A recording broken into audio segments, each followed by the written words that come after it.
Understanding America, episode 1. Here we go. First of all, thank you very much for agreeing to be my sparring partner in this podcast. You're going to be the host. You're going to be hosting me on my own podcast. So thank you very much for that. You're welcome. Right.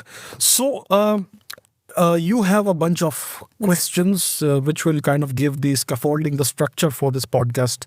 So where do we begin? Please tell me. So, what is understanding America? And why have you decided to start Understanding America podcast? Why not, to start another important topic? Why this is very important? Why not China or Russia or any other country? Why? Yes, why understanding America? Yes. Well, and why not understanding Russia, understanding China, understanding India? The thing is, the US, America, the United States is the world's most important country. It's the world's most powerful country. It is the most powerful political, geopolitical entity that's ever existed. And it's not very well understood. I'm not sure even if even Americans understand it very well, the way things are right now. And we are currently at an inflection point in US history. Donald Trump has just come to power. Yes. 4 years of democratic rule has ended.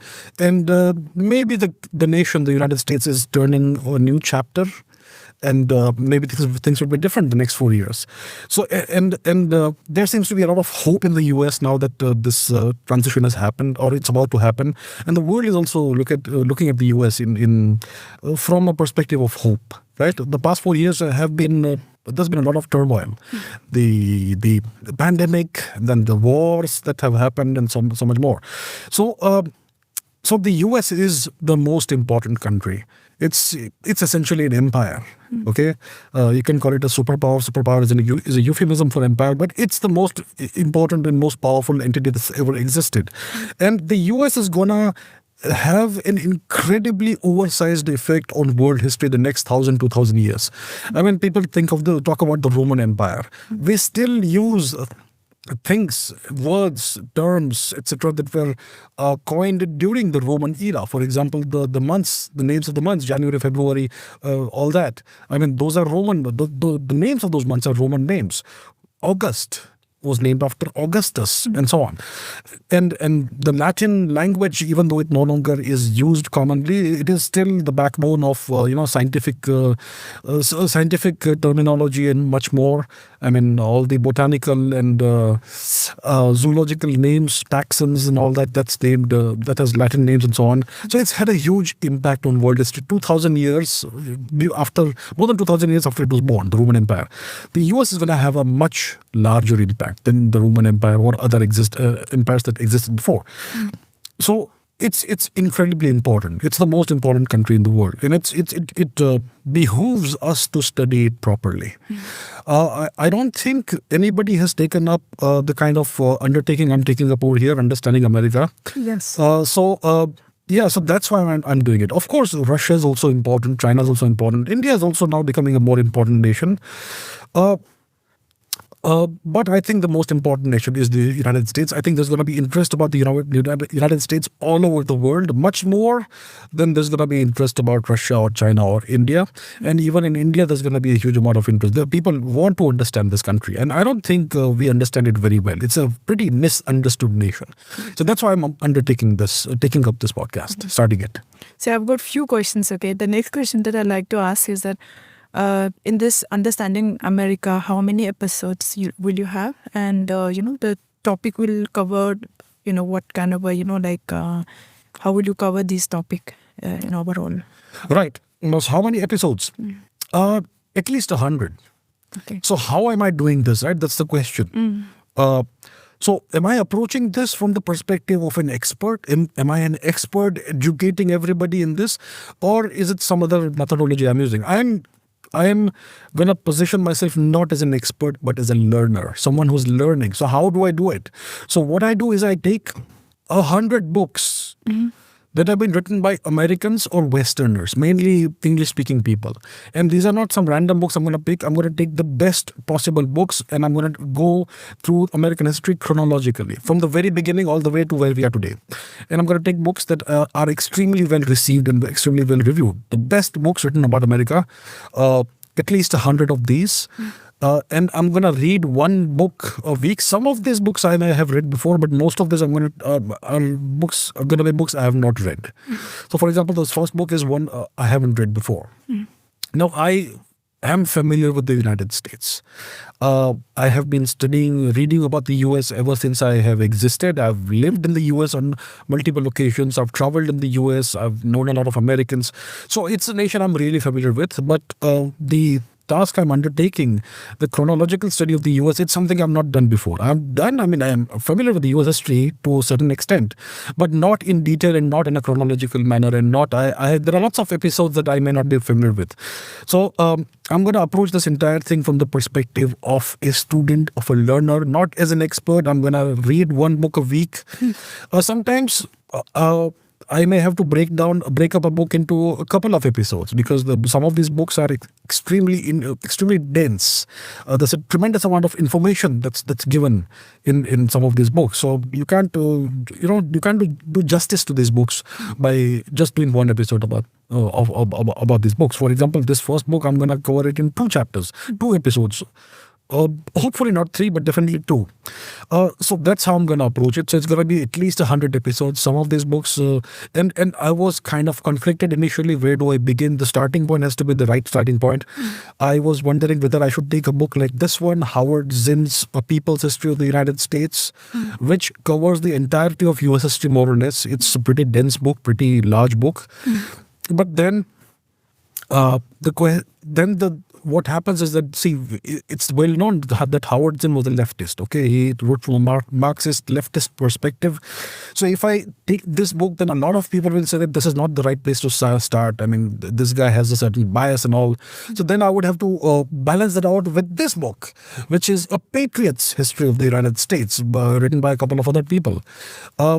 And each of these books will take at least 3 episodes, because they are so large and there's so much information in there.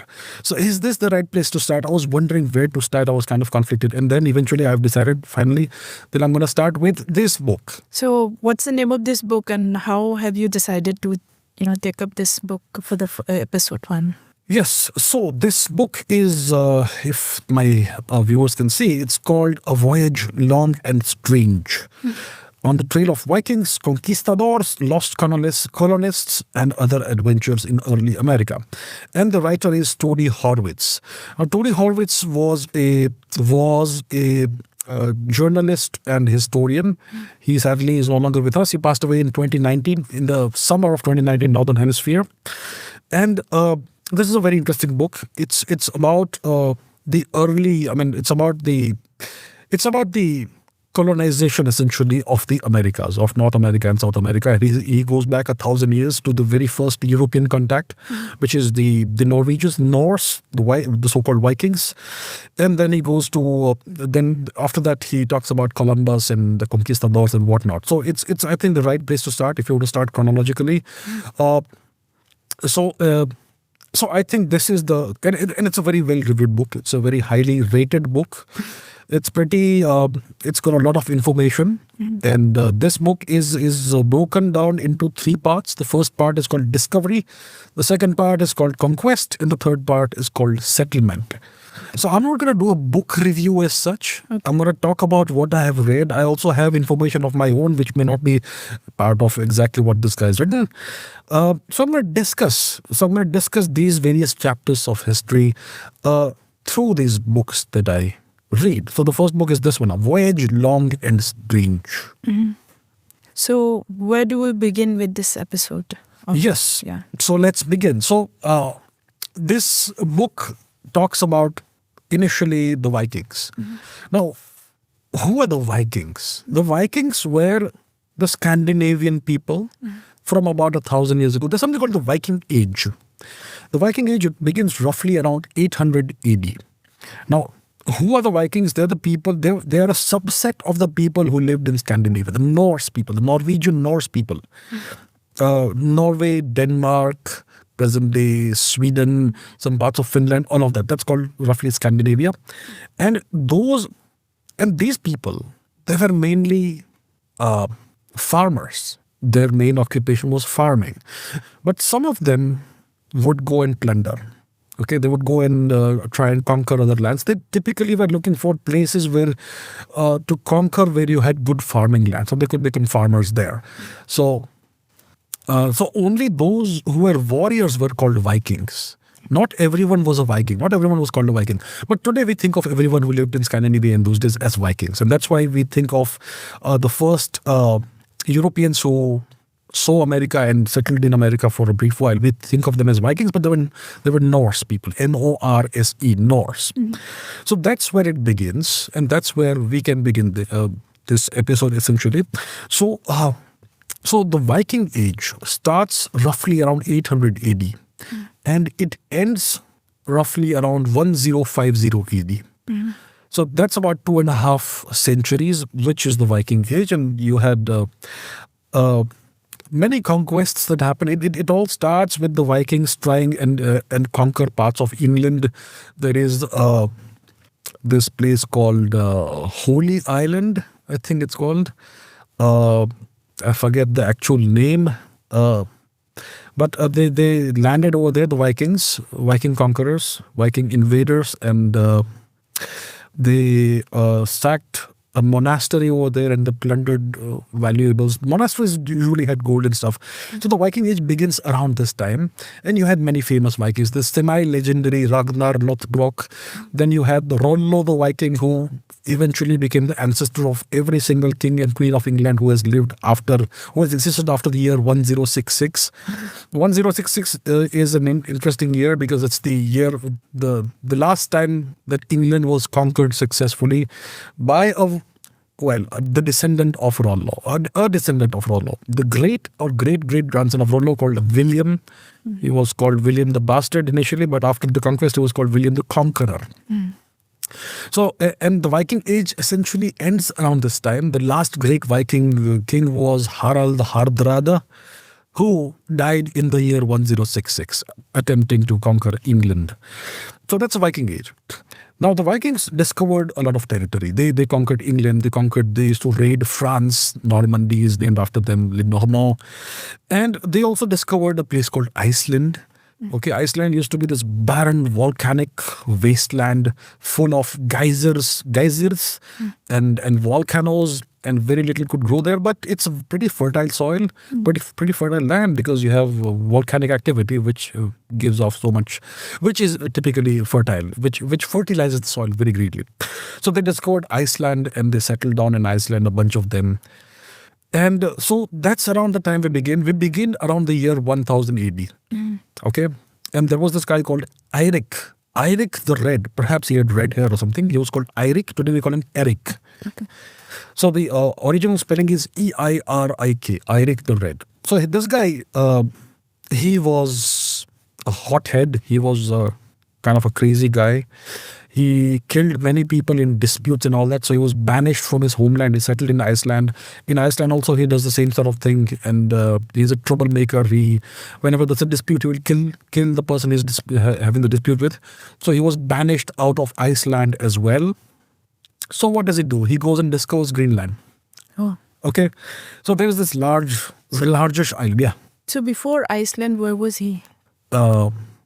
Scandinavia. Okay. Right. Not sure exactly where he was born. That's a detail that's not really important to our discussion. Yeah. But he was Scandinavian. He was in Iceland. He was banished from Iceland, and he ends up discovering Greenland. So he's the discoverer of Greenland. And so this happens around 1000 AD or slightly before that. And at that time, the climate was quite warmer than what it is today. So maybe that island may have been green. But he called it Greenland. Maybe he was a good salesman. He wanted people to come and settle down there so that he could rule over them or something like that. So he was a great salesman. He called it Greenland. If you go to Greenland today, there's nothing green about the place. Yeah. It's all sheet ice. Like 70-80% of the land is sheet ice, like thick sheet ice. But he called it Greenland. And he attracted a bunch of people, followers, who came and settled on Greenland. And he essentially was the overlord. And he had this wife who had converted to Christianity, and he was very upset about that. So yeah, there was a situation, and he had a bunch of kids, and these kids are going to be important in this story. Around this time, there was there was this sailor. His name was Bjarni Herjólfsson. Okay, Bjarni Herjólfsson. So he was sailing to Greenland from Iceland or wherever. I'm not sure from where. But he was sailing to Greenland and he got caught in a storm and he was lost at sea. And he ends up finding this weird land. Far, far away from where you have Iceland or Greenland. And he had sailors in his ship and they told him, let's go and explore, right? It's an interesting land. He's like, nah, that's nothing. It's a very boring land. It's a terrible land, bad land. I don't like it. I don't find it interesting. I'm not going to explore. And then he goes back and he goes back to Greenland. He's able to find his way to Greenland. But this story spread. And for 1,000 years, people have considered Bjarni Herjólfsson as a person with very poor judgment.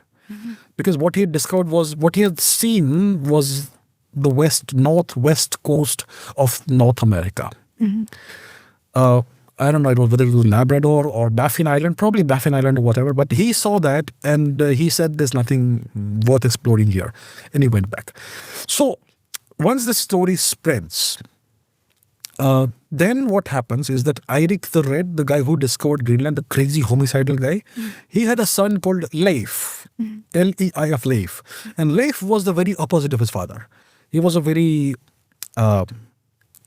balanced person. He did not do anything out of the ordinary, too much out of the ordinary. But he decided to go and search for this land.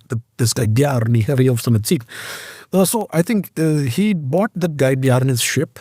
He got a bunch of sailors together, and he went off in quest of this new land, and eventually found it. So he finds this new land, and he comes ashore.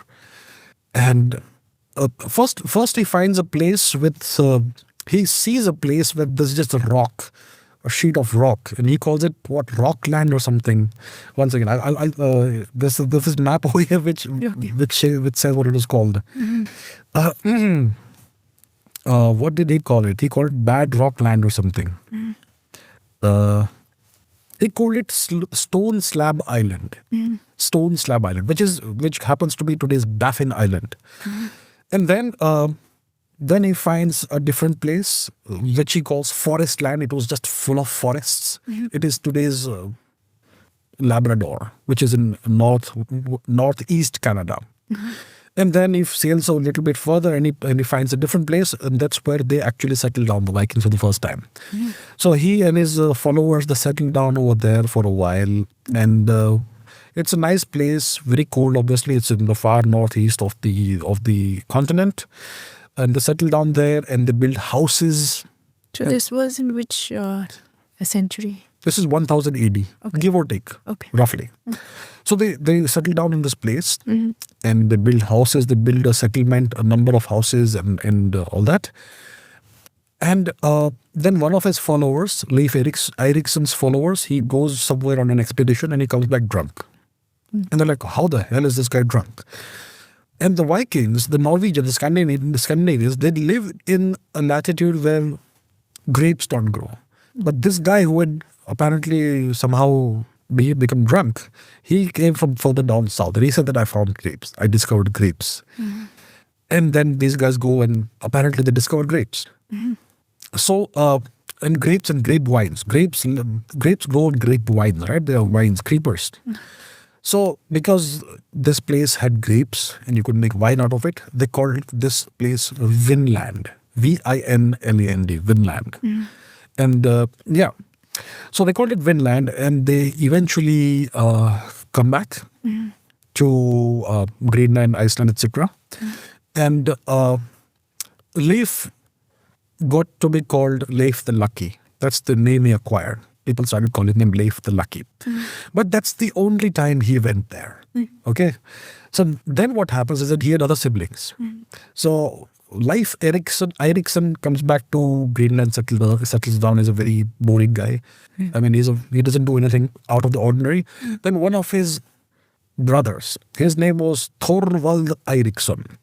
He says, I will go and follow in my brother's footsteps. So he goes with a bunch of people, and he also brings some cattle apparently, cows and all that. And he goes there.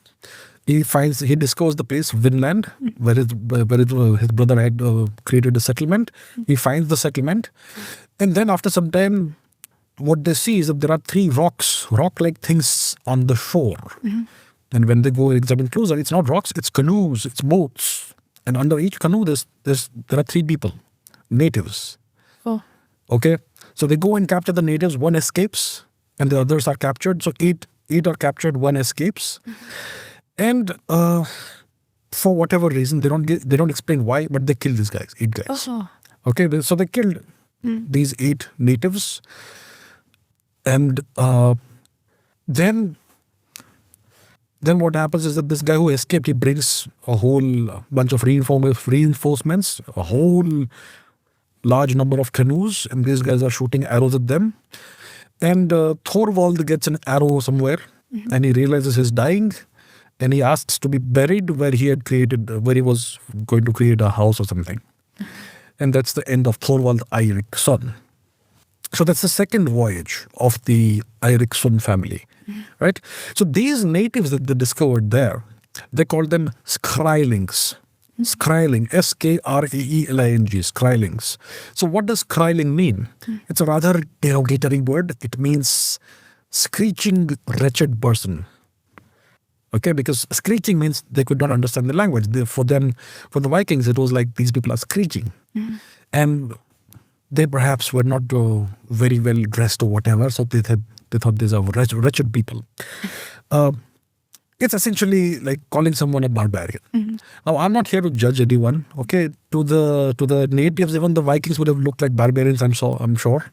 Completely pale skin and long faces and red beards and whatever. But they called them Skrylings. So Thorvald, who was the brother of Leif Eiriksson, he died there. He was buried, apparently. And then the news comes back to Greenland that Thorvald has died there. So another brother of Thorvald and Leif's, Thorstein Eiriksson, decides that I will now go and follow to the same place, and I will reclaim my brother's body and bring it back to where we are. So he decides to go there. He goes off, he sails off, but he falls sick, and he has to be brought back to Greenland, where he dies. So Thorstein died, but his wife Gudrid. Now, his wife Gudrid, she married a guy called Thorfinn Karlsefni. He was a wealthy ship captain. And he knew about this whole story about what had been going on. So he takes his wife and a bunch of sailors, Thorfinn Karlsefni, and they go to Vinland. And they once again discover the place where Leif Eiriksson had built this entire settlement. And they settle down there. They come with livestock and all that. And they somehow managed to have better relations with the locals, with the natives, the Skrylings. So they can come with weapons and all that, obviously. They have knives and swords and spears and all that. The Skrylings don't have any of that. They don't have metal. And so what they do is that they trade with the local people. The locals are very happy to give whatever they have, including whatever may be good. And in exchange, these people give the Vikings. They give the locals what? Cheese and milk and all that, which they have never seen before. So that's the kind of trade that was happening. And so that goes on for a while. And then these people also return. But before Thorfinn Karlsefni returns with his wife Gudrid, his wife gives birth to a child. The first ever European that is known to have been born in North America. It was a boy. His name was Snorri Thorfinnsson. Snorri. And he went on to become a significant historical figure, but this is not his story, so we'll not discuss him. So that's the first ever European kid to be born in North America that we know of. Later on, there was this girl who was born in Roanoke who was much more famous, but the real first European kid was Thorfinn so he was Snorri Thorfinnsson. So that's the third voyage. And it ends, and then what happens is Eirik the Red, he had a daughter. Her name was Freydis Eiriks's daughter. So Leif Eiriksson, the first guy who actually went and settled down, he was the opposite of his father, very steady, very calm, very normal. But this girl, Friday, was apparently illegitimate daughter, and she was just like her father. Right. Okay, so she decides that now she's gonna go there. She goes to her brother Leif Eiriksson and asks for permission that can I settle down in the settlement that you made and can I take your houses that you built and all? And he gives her permission. Yeah, it's all yours. Go and it's yours. You can use it.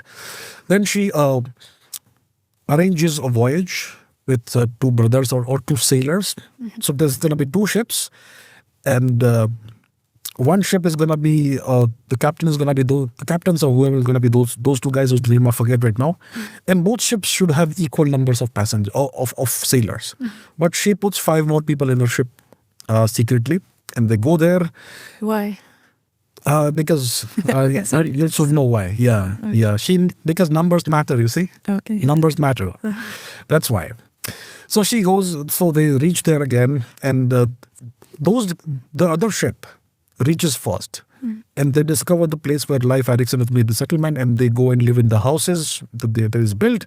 Then this girl Friday reaches there with her husband and everybody else, and she tells this guys, get out. All this belongs to me. My brother gave him permission to use his settlement. So you guys go get out and make a different one. So they agree, and they make their own houses and all that. So that's the first sign of disagreement between these two groups. And then there's politics and all that. And then what happens is that one night she goes out, like one night, in the middle of the night, she goes out barefoot to do something. She comes back, and when she goes back to bed, her husband can feel the cold feet and all. So he's asking, where have you been? And she claims that one of those guys has beaten me up and insulted me. Oh. Okay, so I need revenge. If you are a man, you got to do something about it. So then there's a battle between the two groups, and most of these men are killed. There are 5 women on the other group, and her group doesn't want to kill the women. So she says, give me an axe. And she slaughters the 5 women. Oh my God. So she was just like her father, crazy, okay? And then there's a battle with the natives again. And she's able to, and she was heavily pregnant, but she fought and she kind of scared them off apparently. They had catapults, an engineering thing, and arrows. So this is the 4th voyage, which eventually ends in them to go back because they're outnumbered, outmatched. Not quite outmatched, but outnumbered. There's only a certain limited number of the Norse, the Vikings, and the natives could be possibly infinite in number. Who knows, right? Yeah. And they could always bring reinforcements and all that. So that's how the 4th voyage ended, and that was kind of it for the Vikings, for the Scandinavians in the Americas. So overall, it's like nothing came out of these voyages. They discovered the place, this place which is now known as Newfoundland. Okay, the place where they settled is called Newfoundland.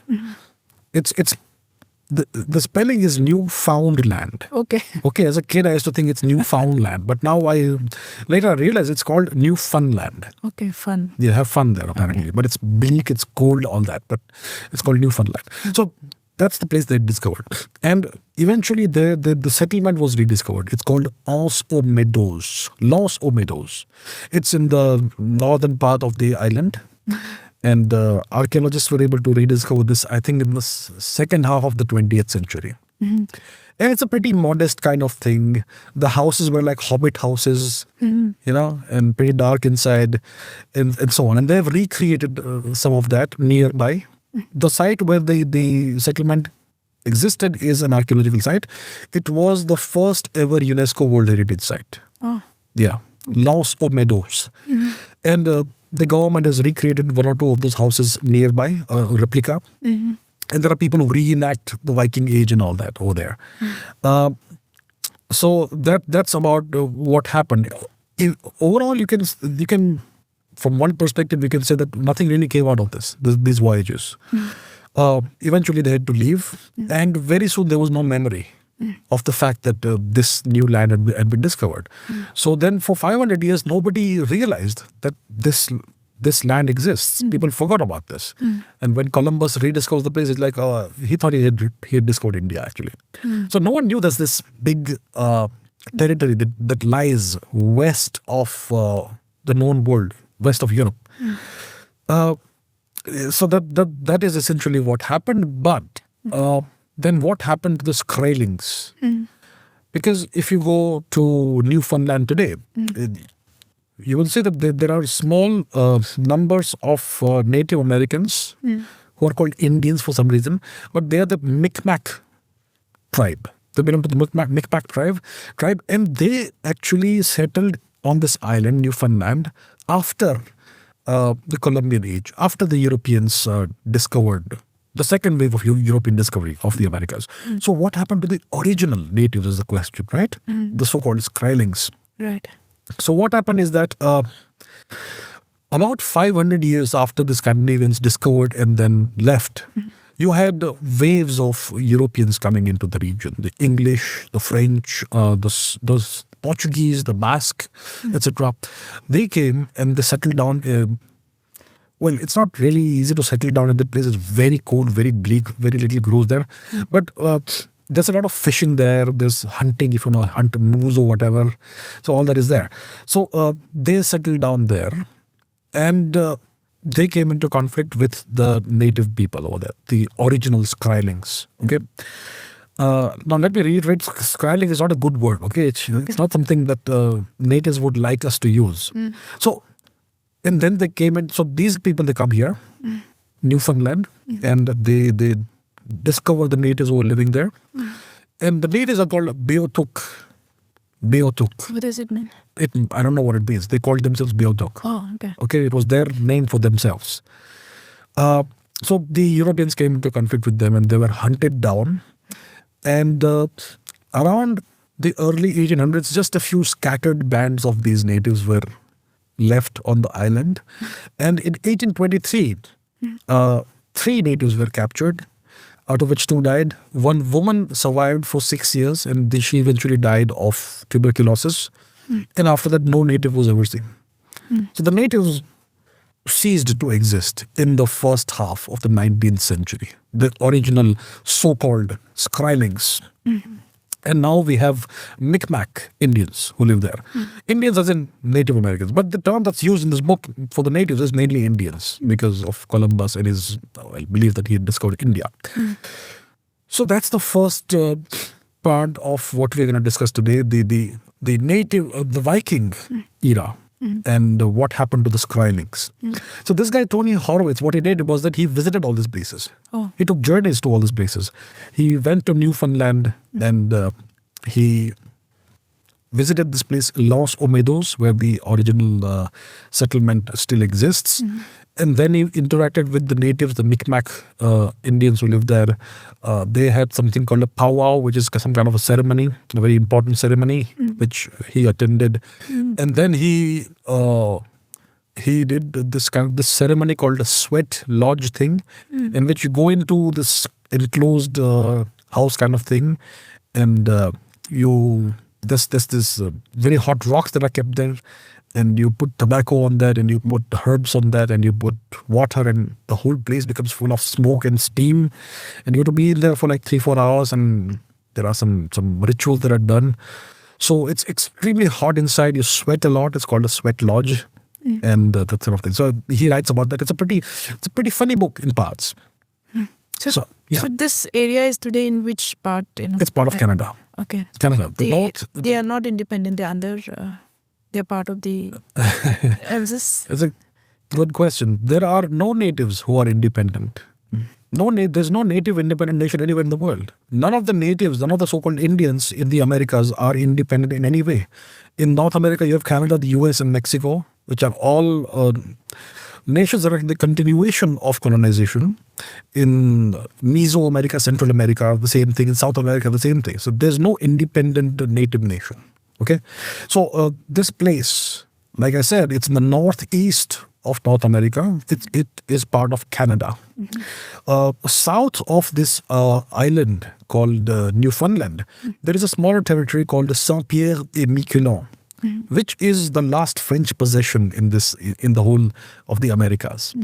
So that's a much smaller island, which is south of Newfoundland. So this guy, he visited all these places and he writes about his journeys and what he experienced there and what he learned and all that. And he also talks about the history. of the place. So that's where that's the end of this chapter about the Vikings and their legacy in North America and what happened to the Skrælings. Next, we come to a guy who got lost. Yes. Cristobal Colon. Christopher Columbus. So the next thing is a story. So what is that about, right? So Christopher Columbus was born in Genoa. Genoa is in Italy, right? And in the middle of the 15th century, mid 1400s, somewhere around that time. I'm not sure what his exact date of birth was, but somewhere around the 1450s or something like that. And he came from a family that was into wool weaving or something. His father was a master weaver. He was a novice kind of weaver, but his actual profession ended up being sailing. He became a sailor. He went to the west coast of Africa, so all the slaving establishment there, slave ports from which slaves were taken to various parts of Europe, etc. And he spent time in Portugal. He spent time in Spain. And by this time, see, today it's believed that Columbus was kind of a pioneer. He was somebody who broke the mold. He is thought of somebody who was a completely self-made man, as somebody who left everything behind and went off in search of great adventure and that sort of thing. It's a trope that appeals to the American psyche, because the American psyche is the frontier psyche. You go and discover new land, and with your own bravery and your hard work and all that, you turn that into civilization. So Columbus appeals to that sort of thing. But what's the truth about Columbus is the real question. So it is believed that when Columbus discovered America, it is believed even today that in Europe they thought of the world as flat. And if you go too far west or too far wherever, you're going to fall off the edge of the world. But it's not quite the case. By the time of Christopher Columbus, it was reasonably well understood that the world is actually round. The earth is kind of spherical. It was reasonably well known. The only question was, how large is the planet? Okay? So is it a small ball or a large, medium ball or a large ball? So, and Christopher Columbus is probably born around 1450, like I said. And if that was the case, then in 1453, a very important thing happened. The Ottoman Turks conquered Constantinople. And they established their empire there. And what this did is that it cut off Europe's trade route with India and whatever came east of India. So the Europeans were aware of India, of course. They were also aware, because of Marco Polo of China. And they believed that there's a great Khan who rules China, because the last king they knew was Kublai Khan, the grandson of Genghis Khan. So because the Ottoman Turks took over Constantinople and cut off the access to the east, to India and whatever is beyond, Europe was in a quandary. They wanted the spices and whatever else came out of the east. Okay, they wanted all that. And they wanted to trade, but now they could no longer do that. And they knew that there's a lot of money to be made in this trade. So then this big project started to discover an alternate route to India and the east. So the Portuguese started trying to go to discover a route around Africa. Go to the very southern part of Africa and then try to go eastwards from there and see if we can find a way to India. So people like Bartolomé Diaz, etc. were doing that, and Bartolomé Diaz discovered the Cape of Good Hope, the southernmost part of Africa. And eventually, in 1498, Vasco da Gama would reach India, right? But we're talking about a time before this.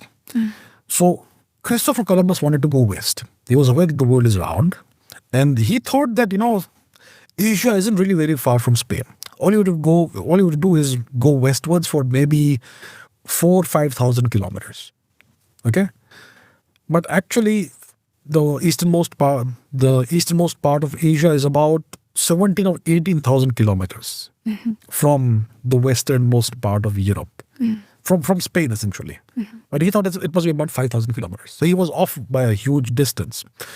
So he first tried to convince people, the crown, the royalty in Portugal, to finance an expedition in which he'll be the captain to discover India by going westwards. They thought it's stupid. They did not take him seriously. So then he goes to Spain. Isabella and Ferdinand were the rulers of Spain. And he was able to convince them to finance his expedition. So they finance his expedition and they give him his blessing, their blessing. And the deal is that what he promised them is that I'm going to find gold.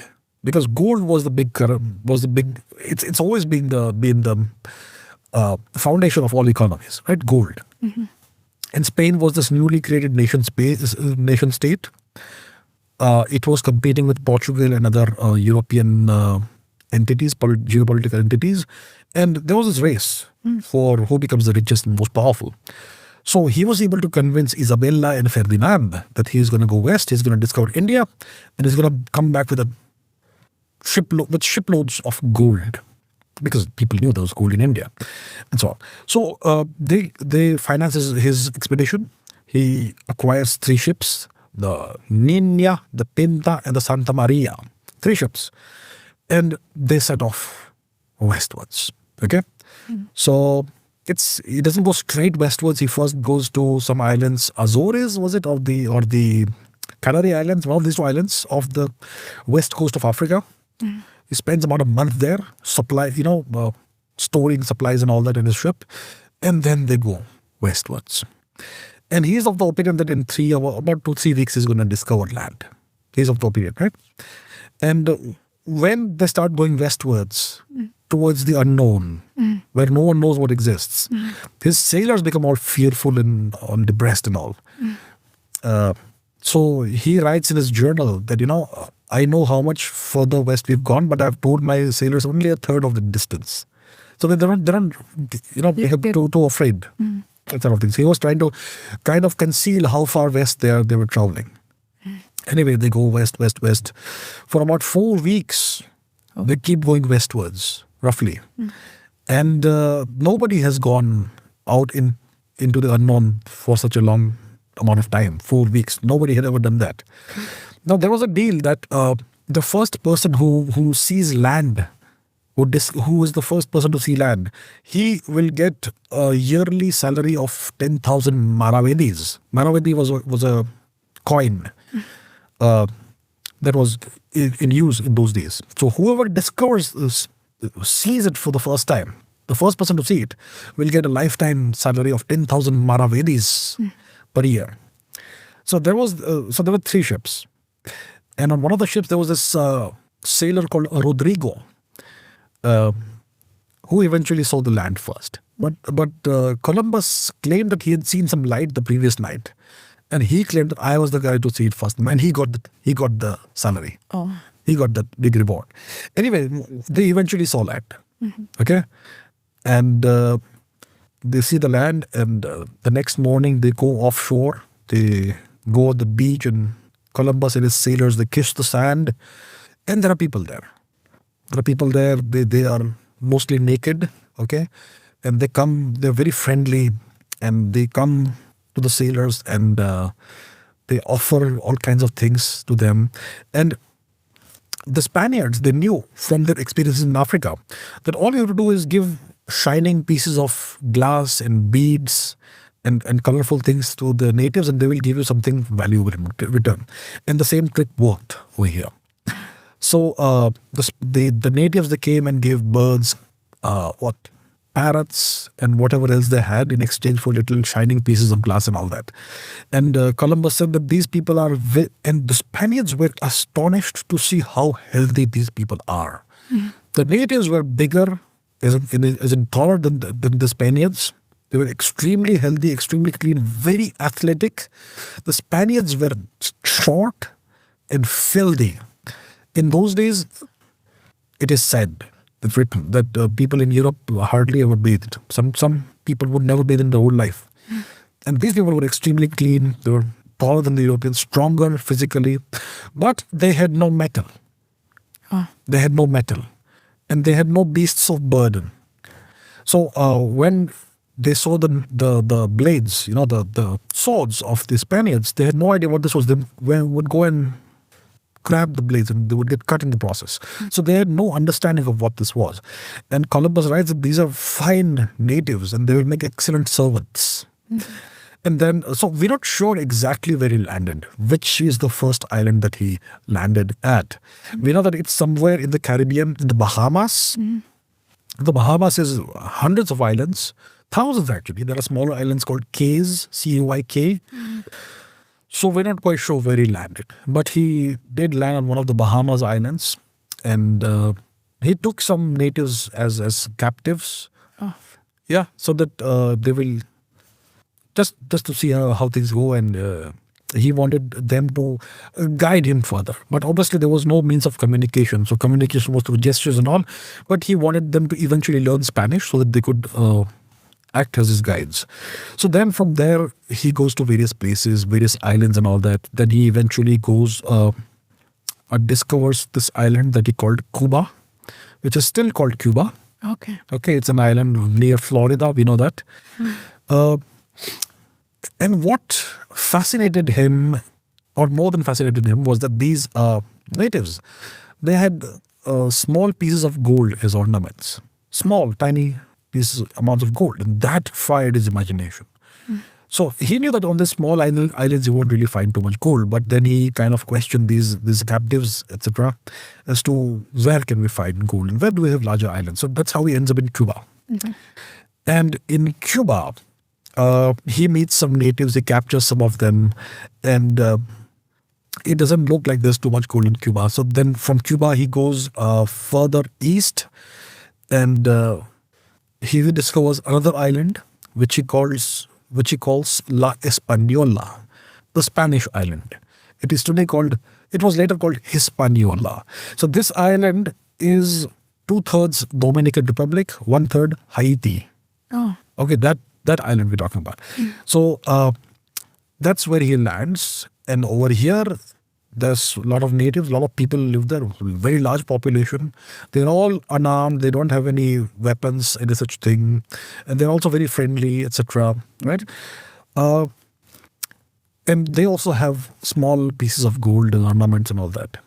And he had to repay his the debt, essentially, right? I mean, the people who financed his expedition, they expected something, a return on their investment, right? The king and queen of Spain.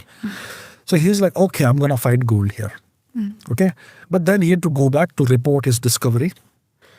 So what he did was that he established, and then what happens is that one of his ships, the biggest ship, Santa Maria, it for some reason, it runs aground. And it gets damaged irretrievably. And this happens somewhere in Haiti, present-day Haiti. So what he does is that he has the ship dismantled. He creates a fort over there.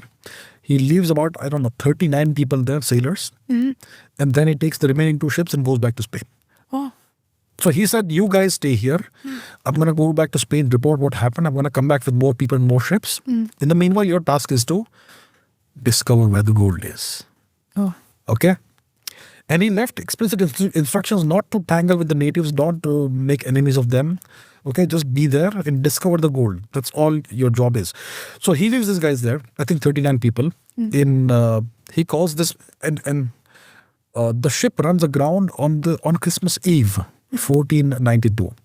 And the fort, the construction starts on Christmas Day, 25th of December, 1492. So he called this place La Navidad, the Nativity. Okay, that was the fort that he built. He had constructed. Then he goes off to Spain, goes back to report to his bosses, to Ferdinand and Isabella. So he reaches Spain sometime in the first quarter-ish period of 1493. And he tells their majesties that I have discovered India. Okay? So, going back a little bit, he actually thought it was India. He thought he had discovered India. So we must be somewhere near the Ganga River, the Ganges River. Okay. Must be nearby, especially when he was in Cuba or somewhere. And then eventually he kind of had some doubts that maybe this may not be India. So then he thought that this place, La Hispaniola, it is probably Japan. Okay. Okay, so that's the belief he had. But he was pretty sure overall that he had discovered India. So he goes back to Spain and he reports to the king and queen that I have discovered India and there are rivers of gold there.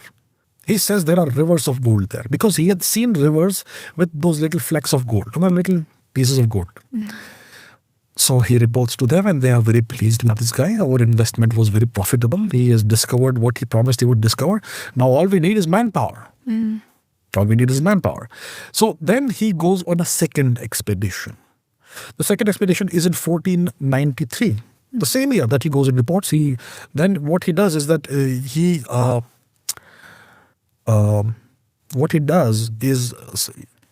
he is now given 17 ships. Oh, it's 3 now. Yes, 17 ships and about 1,200 people, including a large number of gentlemen, like nobility, who wanted to go on adventure and who wanted to, profit from this entire expedition. So 1493, he returns. He returns to Hispaniola and he discovers, and before he discovers anything, he comes again on shore and all that. And this time he captures people in various islands.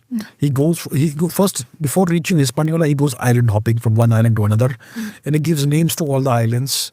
Many of the names that we are familiar with, like Dominica, like Guadalupe, etc. These are given by Columbus. So, the Virgin Islands, etc.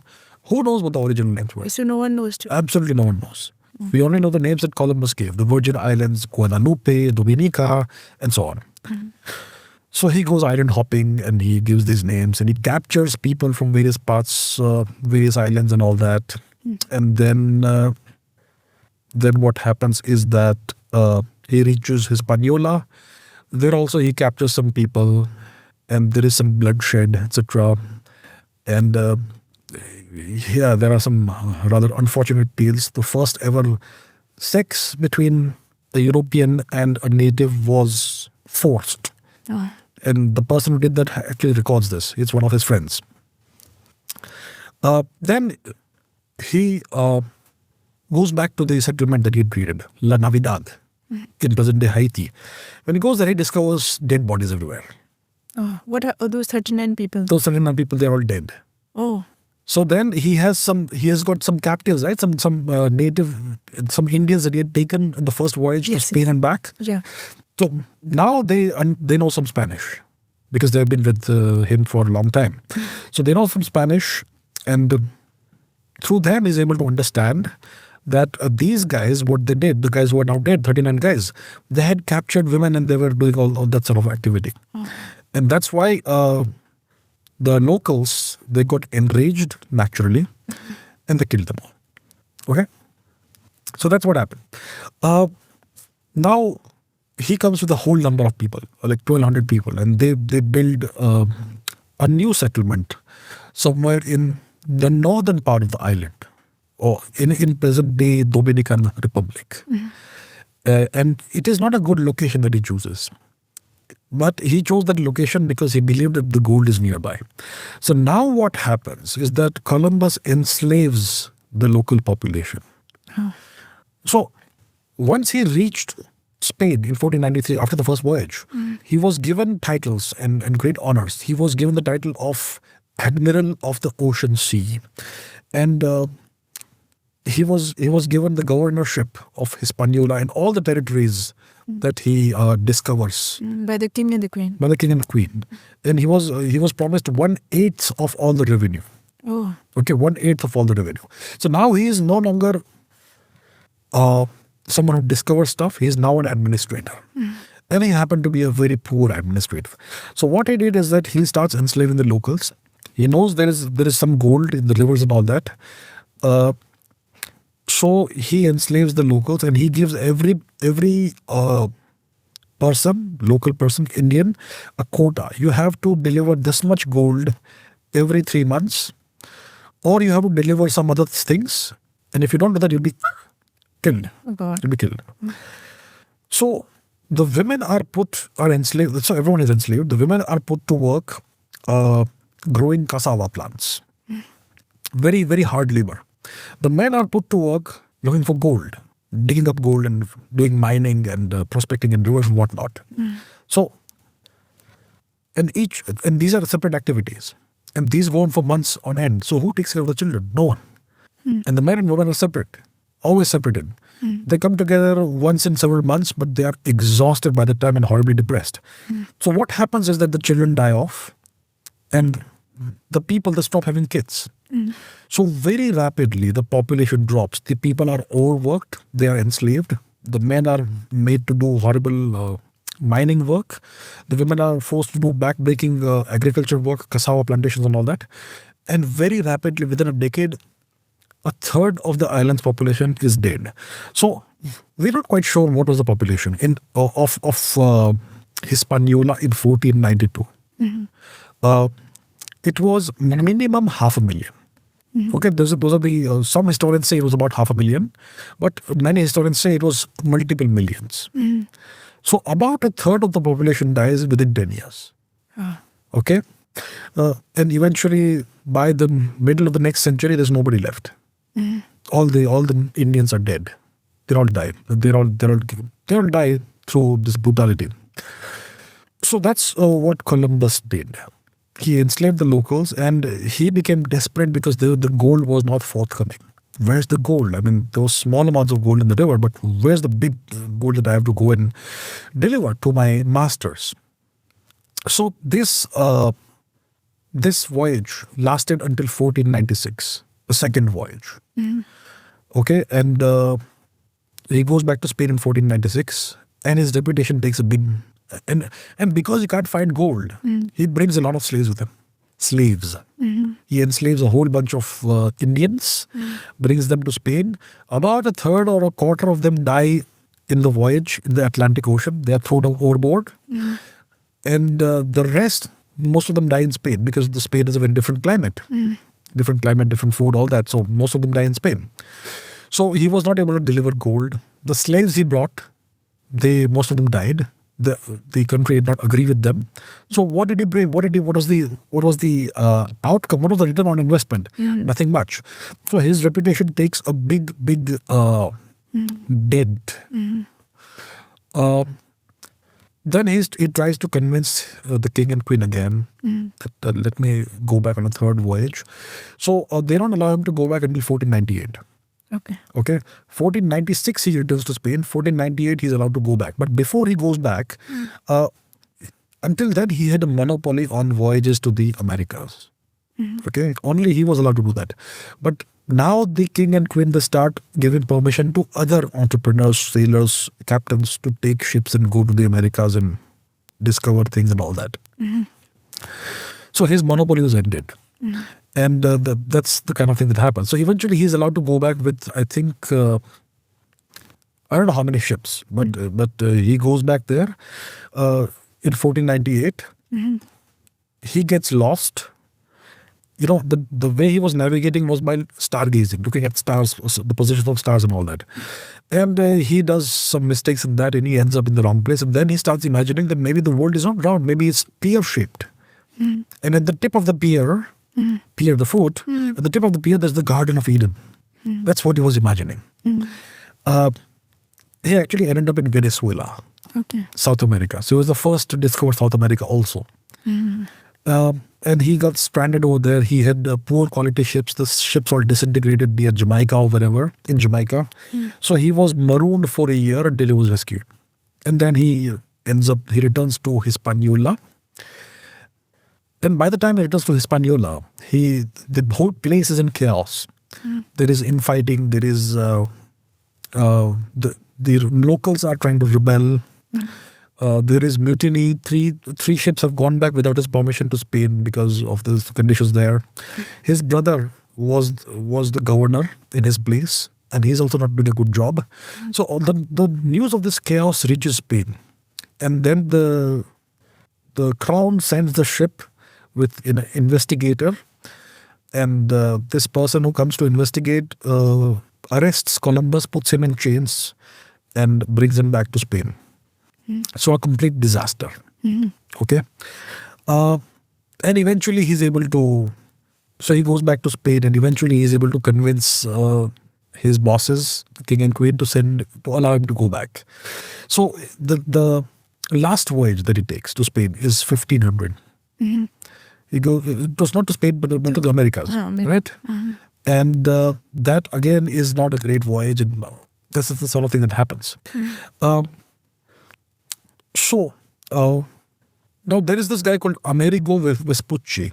He's an Italian, and he claims that he first reached South America, what we now call South America, in 1497, and people accept that. And somehow what happens is that a German geographer, he writes a book about geography in the Americas and all that. And by this time, it is reasonably well understood that Columbus has not discovered India. It's some new continent, new territory that has been discovered. Columbus, until his dying day, claimed it was India.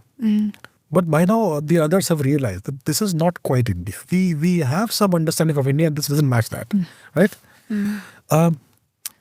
So there's this German geographer who writes a book with maps and all that of this place, and he says that it is appropriate to name this new continent or this new world after Amerigo Vespucci. And he says that it should be called America. Okay. The Italian person. The Italian guy who falsely claimed that he had reached in 1497. He actually had reached in not before 1499. So he was kind of a liar and a guy who misrepresented things and all that. He also claimed that there are women in the Americas who, when they kneel, they are taller than men who are standing, that sort of thing. All kinds of ridiculous stories he made about America, but that generated a lot of interest in Europe about the Americas. So more people wanted to go after hearing all this. So he was a great salesman, he was a great liar, but somehow his name got associated with America. So the German guy who, in one book, he called this place America. Later on, he stopped calling it America. But then the great cartographer Mercator, he again called this place America. And today, that's how we call the place America. So Amerigo Vespucci was kind of a liar and that sort of thing. But somehow he got himself immortalized. Yeah. And Columbus, what's named after him? District of Columbia, that's it. I mean, Colombia, perhaps, the nation, but the whole continent should have been named after him, but it was named after Amerigo Vespucci. So Columbus's reputation takes a huge dent, and eventually lots of the Spaniards start coming to the Americas. The colonists, they create a new city in the southern part of Hispaniola. The old one which Columbus had created when he was looking for gold was in the northern part. La Navidad was in the eastern part or the western part, which is now Haiti. And the new city they create is called Santo Domingo. It's in the southern part, southern coast of Hispaniola. It is today the capital of the Dominican Republic. It's the oldest European settlement in the Americas. So eventually Columbus returns to Spain in 1504. And he is a broken man. He is arthritic. He's almost crippled. And he dies in 1506. So Columbus died in 1506. And the story of his body is very interesting. What happened to his body? So he died in 1506. Okay, and he was buried in a city called Valladolid in Spain. This is in 1506.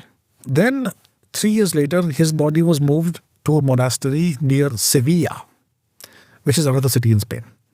That is 1509. In 1526, his son Diego dies, and he is buried with his father in Sevilla. In 1541, Diego's widow raises money to have both the coffins moved across the Atlantic to Hispaniola, because Columbus wanted to be buried there. So in 1541, Christopher Columbus and his son Diego, their coffins are shipped to Hispaniola, and they are buried in the Santo Domingo Cathedral. Okay? the oldest city in the Americas, the cathedral over there. That is in 1541. Now, fast forward 2.5 centuries, 1795, the Spaniards lose Hispaniola to Napoleon. Napoleon. Now, before they lose it to Napoleon, see, Columbus and his son, their bodies are buried in this cathedral in Santo Domingo. But there was a lot of pirate activity those days. So they did not want these bodies to be discovered. So they buried the bodies in the cathedral, but they did not mark the spot. So it was kind of unmarked. It was near the altar in the place of honor, but it was unmarked. So no one who is from outside, no outsider can find out that these bodies are buried here.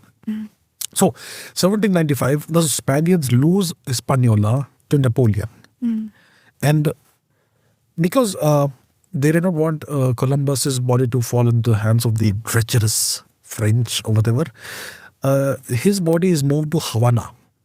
Havana, which is the capital of Cuba. You know, Mark Twain wrote in a book that in a museum in Havana, there are 2 skulls of Christopher Columbus.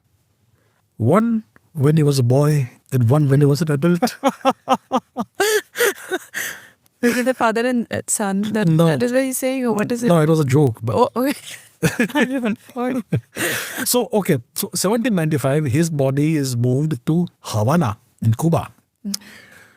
But, so that's the late 18th century. Okay.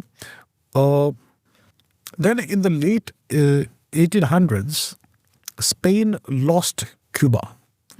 And before they lost Cuba, they moved the bones back to Sevilla in Spain. Okay?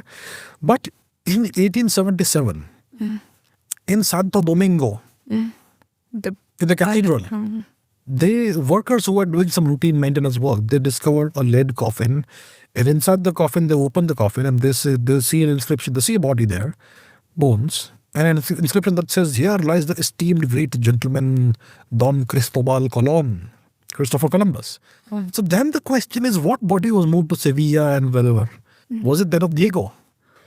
Oh. Or was it that of Christopher Columbus? So today there is a great mausoleum of Christopher Columbus. It is a lighthouse which has no lights, but it is a lighthouse. It's in Santo Domingo, the capital of the Dominican Republic. And his body, it lies there. It's opened once a year. This guy writes about it. Okay. So the body is opened once, the coffin is opened once a year and people are allowed to see the bones. So there is this conflict between Spain and the Dominican Republic right now. Spain says, we have the bones in Sevilla. The Dominican Republic says, no, senor, we have the bones. It is in Santo Domingo. And the Spanish claim that, in the Dominican Republic, they're doing this for tourism, etc. But there's no tourism there. No one's coming to see it. So that's the kind of situation that you have. So this guy, he was forever lost. Christopher Columbus. He was forever lost. He was always getting lost and ending up in the wrong place. When he was in Cuba, he thought he was gonna soon find the Ganges River, the Ganga. When he was in Hispaniola, he for some time believed he had discovered Japan. And he will soon meet the Khan, the great Khan who was ruling China, that sort of thing. And until his last day, he was under the impression that he had discovered India. He was adamant that I have discovered India. He was always lost. But unwittingly, he stumbled into a whole new continent and he discovered the place that would eventually be occupied, settled by the Europeans. So that's the story of Christopher Columbus. Now there was this guy. His name was Bartolomé de las Casas. Okay, he arrived in Santo Domingo in Hispaniola in 1502 when he was 18 years old. And so we're going back to a time when Christopher Columbus was still ruling the place. He was the governor. So they had a system called the Encomienda system. What does that mean? Encomienda is not Encomierda, but it is almost like that. It's Encomienda. It's a very, very bad system. If you want a parallel to that, let's go to India for a brief while. Okay? In India, in the 19th century, the British defeated the Maratha Empire and they took over the whole of India. And what they did is that they instituted a system called the Rayatwari system. So all Indians by decree were deprived of their land. The land was now the crown's land. But they were allowed to work on small parcels of land that were leased to them or given to them by the crown. So by one stroke of the pen, the whole of India becomes crown property, all the land becomes crown land, and then Indians are allowed to have some small plots of land on which they can do subsistence agriculture or whatever agriculture the British want. That is the Encomienda system.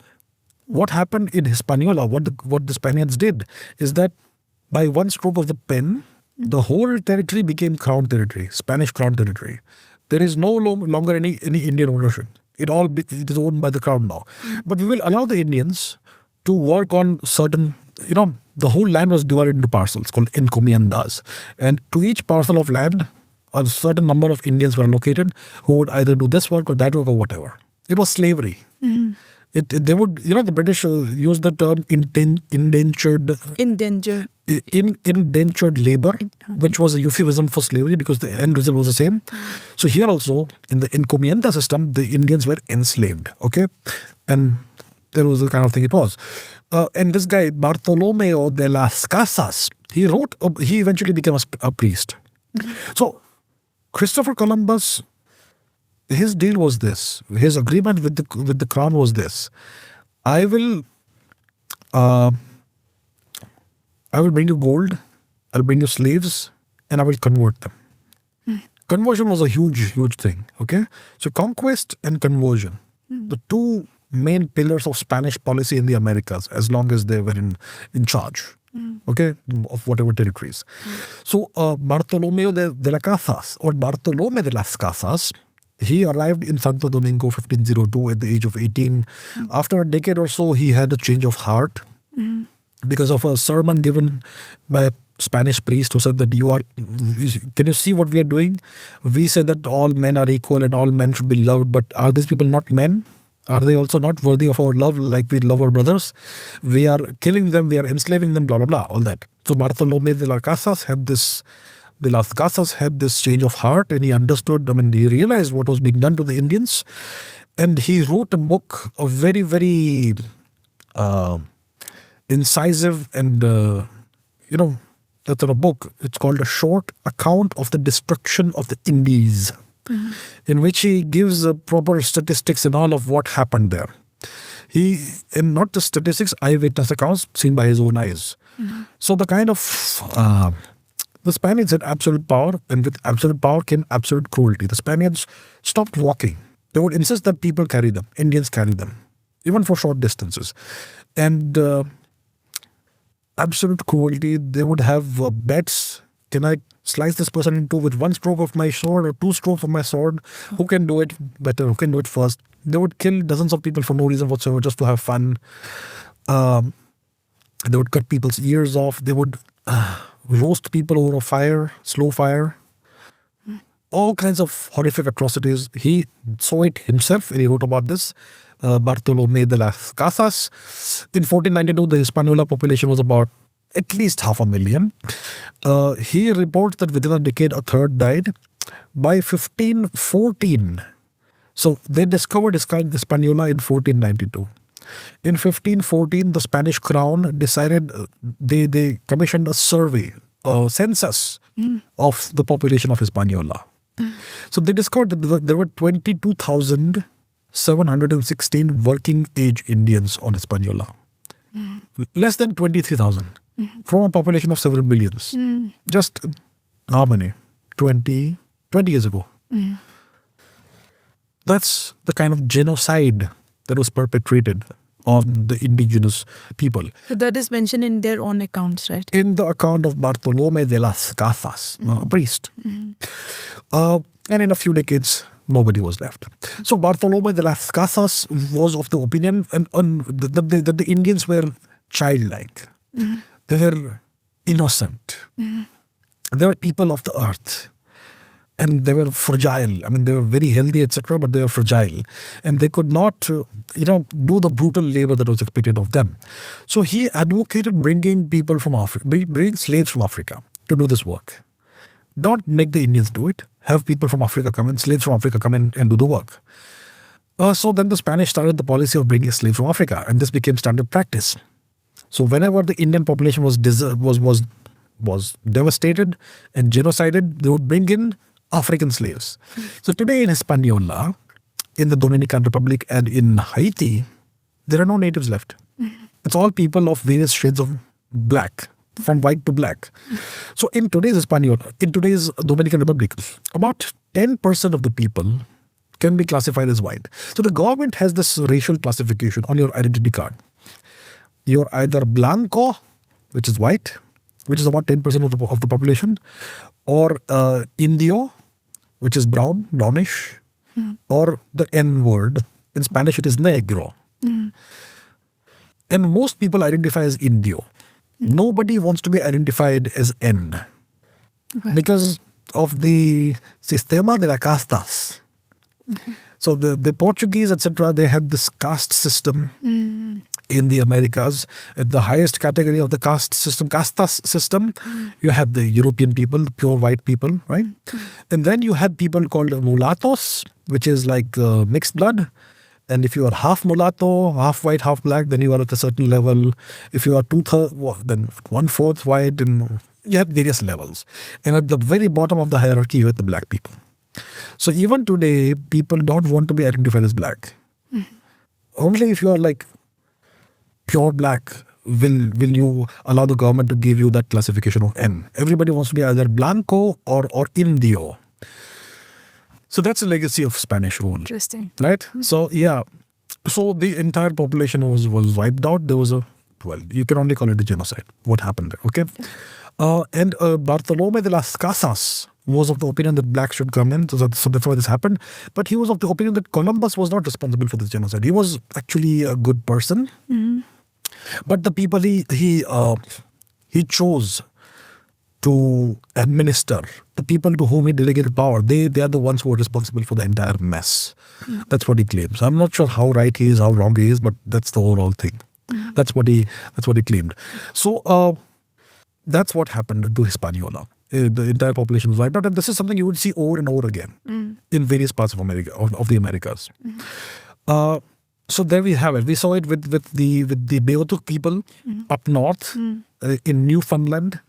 They no longer exist. Then the Taino people, which are the natives, the original natives of Hispaniola, they also no longer exist. The Carib people, which was another ethnic group, they also no longer exist in that place. Some of them still do. A related group does exist in South America, but not where Columbus had these the places that Columbus administered. Okay, so now, but the legacy of these people who no longer exist is many of the words of their language, the Taino language. So words like tabacas, tobacco. Oh. They had tobacco. That's how tobacco was discovered, apparently. So tabacos, hamaka. Hammock. You know what's a hammock? Hammock, the one that people...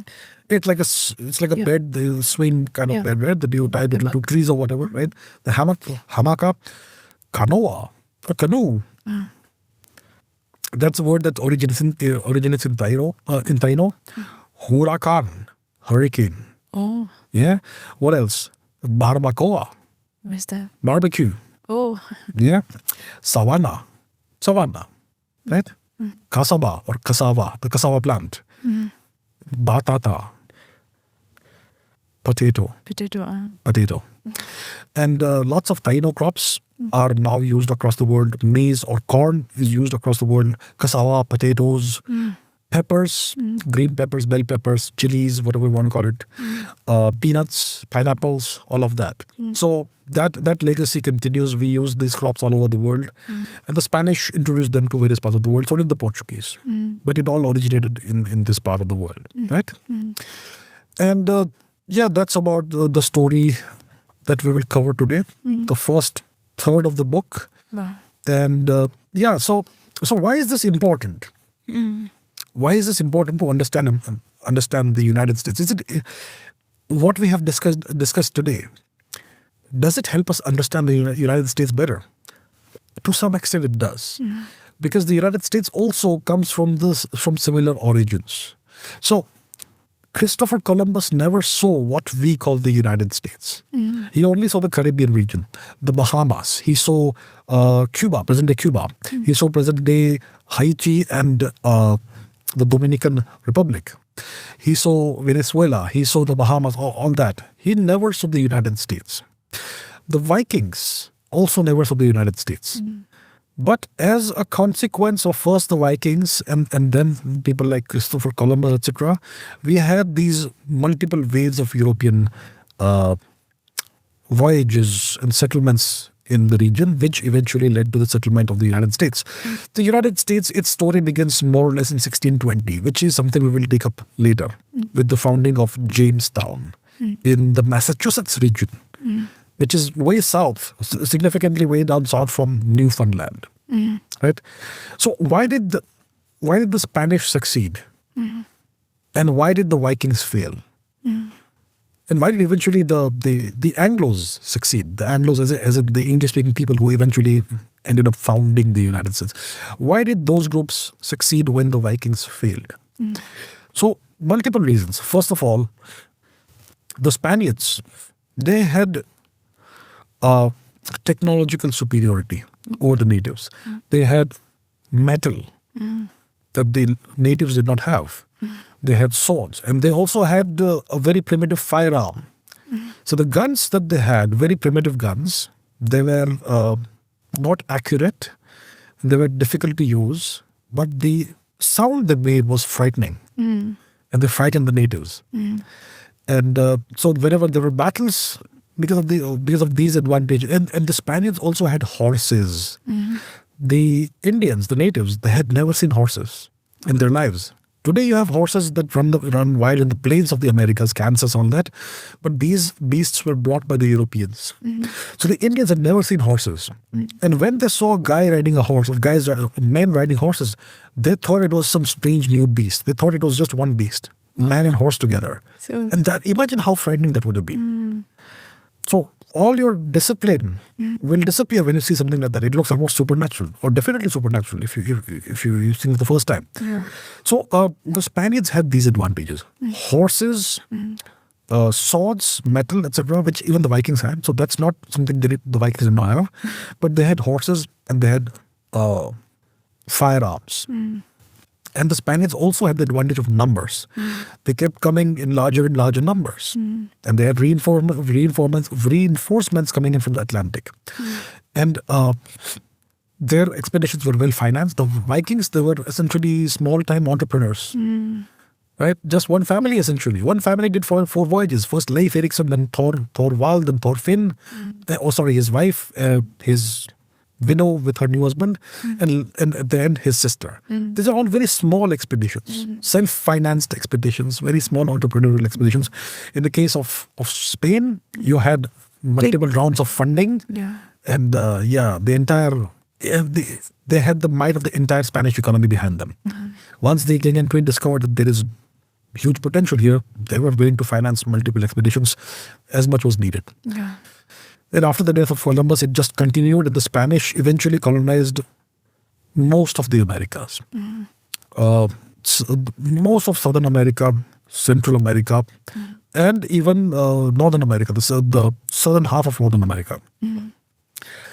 If you look at the United States today, the Spanish-speaking population of the US is greater than the population of Spain. Okay? And Spanish is the second most prominent language in the United States. So it all begins, it all goes back to these origins. The discovery of the Americas by Columbus. So I think that's why it's a good place to begin. Yes. This podcast. The discovery of America first by the Vikings and then by the Spaniards, and what happened to the natives is also important. I mean, you still have natives in various parts of the Americas, but the ones that were touched by Columbus, they They're gone. no longer exist. In the Dominican Republic, they have this term. It is called El Foco de Colón. Where is that? El Foco de Colón, the curse of Columbus, Oh. or the jinx of Columbus. If you start a business named after Christopher Columbus, it's gonna tank. Oh. Wherever you put the name Columbus, things don't work. And so it's called El Foco de Colón. And what's striking is that wherever the Spanish colonized and whichever nations have a majorly Spanish legacy, these are mostly part of the third world today. The developing world, if you want to be politically more correct. And whichever nations the Anglos or the English-speaking people touched or created or founded, those are super prosperous, first world, most powerful, which is strange. I mean, Dominican Republic, if you go there, first of all, the climate is terrible, hot and extremely humid, etc. That's okay. That's beside the point. But it's an extremely poverty-struck place. If you walk around, there's garbage all over the streets. There's apparently a lot of corruption, power blackouts all the time. Like I said, Columbus, his body apparently seems to be there. And they've built a huge mausoleum, which is a lighthouse. It has about 150 searchlights. Okay? And these searchlights, when you... And they go out into the sky. The lights go into the sky. And they're supposed to project across into the sky. And if you turn those 150 searchlights on, it projects across on the sky, which is visible from Puerto Rico, which is 200 miles away.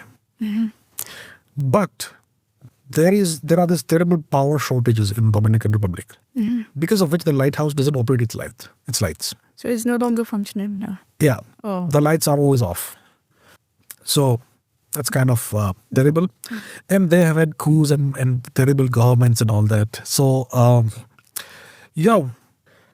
the Spaniards discovered the Americas. The Spaniards founded the first colonies in the Americas. The Spaniards colonized much of the Americas. The Anglos came way later. 1620, more or less, is when the Anglos first have their first settlement. The English, the Pilgrims in Jamestown. But the English succeeded, and the Spanish legacy is that of decay. That's interesting. That's something we can explore in future episodes. Why did that happen? The Spanish claim, if you ask the Spanish government, they'll say that we were much nicer. Our policies were much better. We did our best to intermingle whatever with the natives, which is to an extent correct. I mean, if you go to nations like Argentina or whatever nations you have, Colombia, Bolivia, etc., a significant population is native or mixed native or worldwide. And the Europeans, the white people, are actually in a minority in some of these countries. Not Argentina, not Chile, but definitely Bolivia, Paraguay, possibly Uruguay, possibly some of these countries. So they claim that they did a better job than the Anglos at assimilating and integrating with the natives. And we gave them our religion and that sort of thing. That's what they claim. So, look, the point of history is not to pass judgment. Human history is a history of warfare, conquest. That's a lot of terrible stuff in human history. Every time borders change, it's through warfare. And when you have warfare, somebody wins, somebody loses. And there have been lots of cases where entire civilizations disappeared and so on. So but there's no point passing judgment. The purpose of this podcast, this entire exercise, is to understand how things happen, to understand causality better, cause and effect, and to understand how the modern world came to be the way it is right now. So let's end this episode over here. So in the next episode, what will you discuss? Yeah, good question. What is next? So the first part, the part that we have covered today, is called discovery, which is the Viking era, brief Viking period, and then the Spanish discovery of the Americas. The second part is called conquest, and the third part is called settlement. Okay. So I'll take up these. I'll take up conquest and settlement in the next episode 1 week from now. All right. Yeah. Thank you. All right. Let's end it over here. Thank you so much. You're welcome.